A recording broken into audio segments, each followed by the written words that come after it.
Bienvenue sur Africa 24 pour cette nouvelle édition de l'Africa Tonight. Voici les titres de l'actualité. Les élections générales, initialement prévues le 10 décembre prochain en Libye, sont reportées.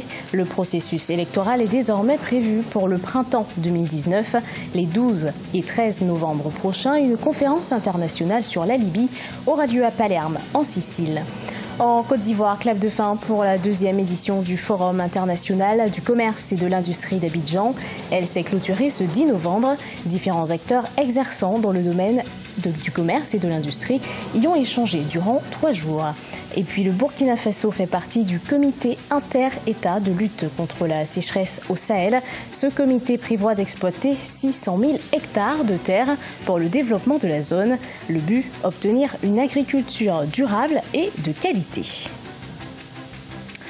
Report des élections générales libyennes au printemps 2019. Une annonce faite par l'émissaire spécial de l'ONU pour la Libye, Ghassan Salamé. Avant cela, une conférence internationale sur la Libye doit avoir lieu ces 12 et 13 novembre en Italie. Énième tentative pour sortir le pays de l'instabilité politique et sécuritaire. Michael Dingosioa et Gladys Mumba.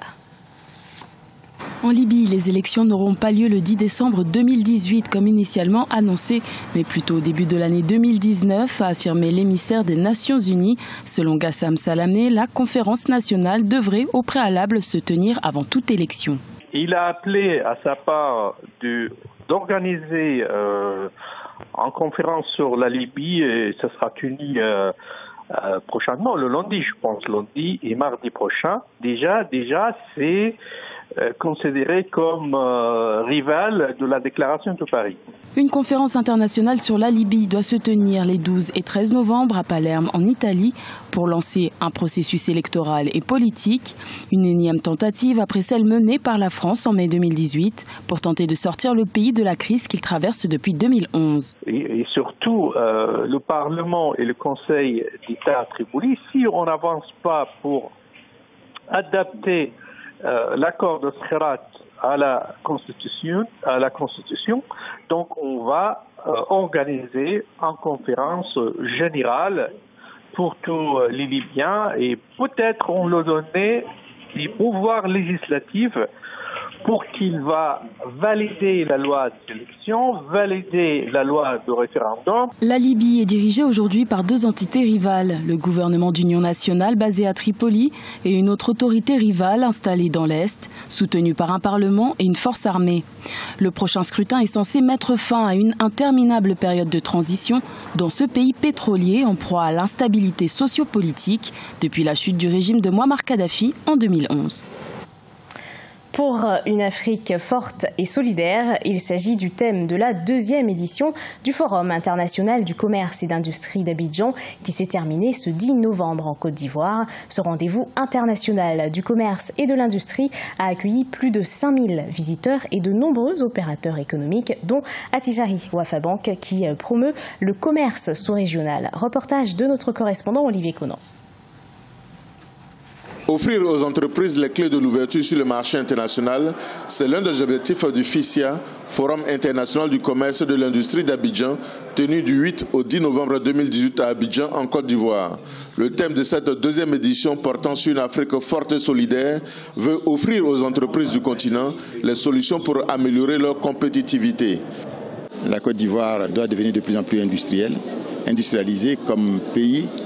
Et ces partenariats permettent d'avoir à la fois des apporteurs de technologie, mais aussi des apporteurs parfois de financement. Et il doit permettre à notre pays donc d'aller de l'avant. Groupe bancaire panafricain, Attijari Wafabank est présent au FICIA à travers sa filiale, la Société ivoirienne de banque. Celle-ci propose aux participants son expertise et des services adaptés aux évolutions du commerce régional et international. Nous voulons pouvoir rassurer les différents opérateurs de notre espace, je dirais, communautaire, de la présence d'un groupe qui est prêt à les accompagner dans le cadre de leur expansion. Au-delà de l'activité échange, on fait à peu près la même chose en termes de couverture sur les matières premières, dans laquelle on propose à nos clients des couvertures matières premières ou contre la variation des prix des matières premières. Attijari Wafa Bank organise chaque année le Forum Afrique Développement au Maroc. Afin de pérenniser la portée de ce forum, le groupe panafricain a créé le Club Afrique Développement qui permet aux hommes d'affaires africains de booster le développement du continent à travers des partenariats d'affaires. Relever les défis d'une agriculture durable à travers la maîtrise de l'eau, c'est dans cette optique que le comité inter-État de lutte contre la sécheresse au Sahel a lancé à Ouagadougou, au Burkina Faso, le PARIS, un projet d'appui régional. 600 000 hectares de terre seront aménagés. Les précisions à ce propos de notre correspondant Jean-Paul Redrago. Financé par la Banque mondiale, le projet de dimension régionale représente 170 milliards de dollars US d'investissement sous forme de crédits et de dons, avec pour impact des solutions d'irrigation diverses adaptées au contexte sahélien. Ce projet pour les pays du SILS, Comité inter-État de lutte contre la sécheresse au Sahel, a toutes les chances de combler les espoirs, dans la mesure où il entend faire de l'agriculture irriguée une solution des plus crédibles au développement de la zone Sahel. Nonobstant les ressources hydriques de surface et souterraines considérables, près de 39% des Sahéliens sont encore privés d'accès à l'eau potable et moins de 500 000 hectares sont irrigués en maîtrise totale de l'eau sur un potentiel irrigable de 2,4 millions d'hectares minimum en Afrique de l'Ouest. Le projet, qui entend être déployé à l'échelle du Burkina Faso, du Mali, de la Mauritanie, du Niger, du Sénégal et du Tchad, va entre autres nécessiter l'aménagement et la mise en exploitation de 600 000 hectares de terre, dont 100 000 par pays, et 58 000 exploitants bénéficiaires, dont 35% de femmes. Se fondant sur la conviction que le développement de l'agriculture irriguée n'est plus un choix pour la sécurité alimentaire et nutritionnelle dans nos pays, le projet PARIS veut donner une nouvelle impulsion à l'agriculture dans les pays du Sahel et en Afrique de l'Ouest et le placer au cœur des politiques de développement social et économique. Au total, 5 schémas d'irrigation ont été définis. Il s'agit de valoriser des approches axées sur l'aménagement de bas-fonds et des crues, de petites irrigations privées, d'irrigation communautaire et de grandes irrigations publiques. La fin du projet est prévue pour 2022. Le gouvernement marocain se lance à la conquête économique du Sahara. Conscient des atouts de cette région, le pays a conçu un programme pour le développement du tourisme dans les provinces du Sud. Plusieurs millions de dinars seront investis. Regardez ce sujet de la rédaction. Le Maroc entend conquérir économiquement le Sahara. Le ministère du Tourisme a conçu un programme pour le développement du tourisme dans les provinces du Sud. Un programme qui entend développer les principaux attraits touristiques de la région, la doter d'un équipement culturel de proximité, créer des hébergements touristiques dans le respect de l'environnement.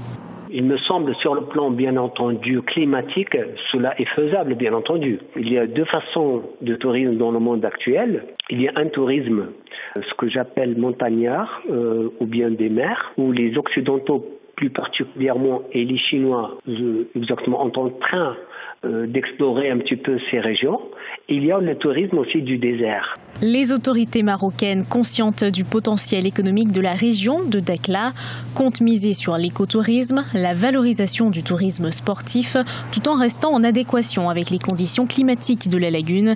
Le défi d'un tel projet n'est pas forcément le financement. Si la monarchie marocaine a avancé cette proposition, c'est qu'elle a eu des propositions des investisseurs. Donc en l'occurrence, ce n'est pas question d'investissement de l'argent qui va empêcher de développer un tourisme local du désert. C'est une question tout d'abord politique, purement politique. Tout d'abord, l'acceptation de la population locale, l'acceptation à l'aval aussi du pouvoir algérien et ainsi de suite.